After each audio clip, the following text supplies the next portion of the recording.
ইমাম আহমদ ইবনে হাম্বল রহমাতুল্লাহ যখন বিয়ে করতে মনস্থির করেন তখন তার চাচিকে বলেন, ওই শায়েখের বাড়িতে জন বিবাহযোগ্য মেয়ে আছে, আপনি তাদের দেখে আসুন এবং তাদের সম্পর্কে আমাকে জানান। চাচি মেয়ে দুটিকে দেখে আসার পর ইমাম আহমদ ইবনে হাম্বলের কাছে তাদের বর্ণনা দিতে শুরু করলেন। তিনি বাড়ির ছোট মেয়ের ব্যাপারে অনেক প্রশংসা করলেন।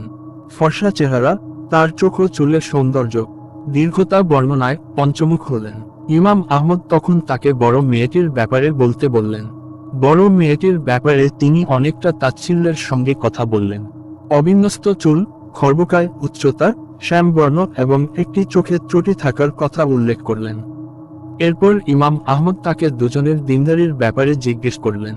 জবাবে চাচি বললেন, বড় মেয়েটি দিনদারির দিক থেকে ছোট মেয়ের তুলনার বেশ এগিয়ে।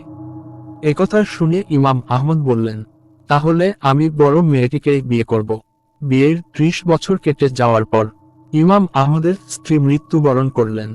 দাফনের সময় ইমাম আহমদ বললেন, ইয়া উম্মে আব্দুল্লাহ, তোমার কবর শান্তিময় হোক। দীর্ঘ 30 বছরের বৈবাহিক জীবনে আমাদের মধ্যে একবারও ঝগড়া বিবাদ হয়নি। একথা শুনে তার এক ছাত্র অবাক হয়ে তাকে জিজ্ঞেস করলেন, ইয়া শায়েখ, এটা কিভাবে সম্ভব? জবাবে ইমাম আহমদ ইবনে হাম্বল বললেন, যখনই আমি তার প্রতি রেগে যেতাম তখন তিনি চুপ থাকতেন, আর যখন তিনি আমার প্রতি রেগে যেতেন তখন আমি চুপ থাকতাম। তাই আমাদের মধ্যে কখনোই ঝগড়া বিবাদ হয়নি। আল ইলমু ওয়াল উলামা 336। গল্পে প্রদর্শন চিত্র বাস্তব নয়, কল্প ও ধারণা মাত্র। হোসাইন মাহমুদ।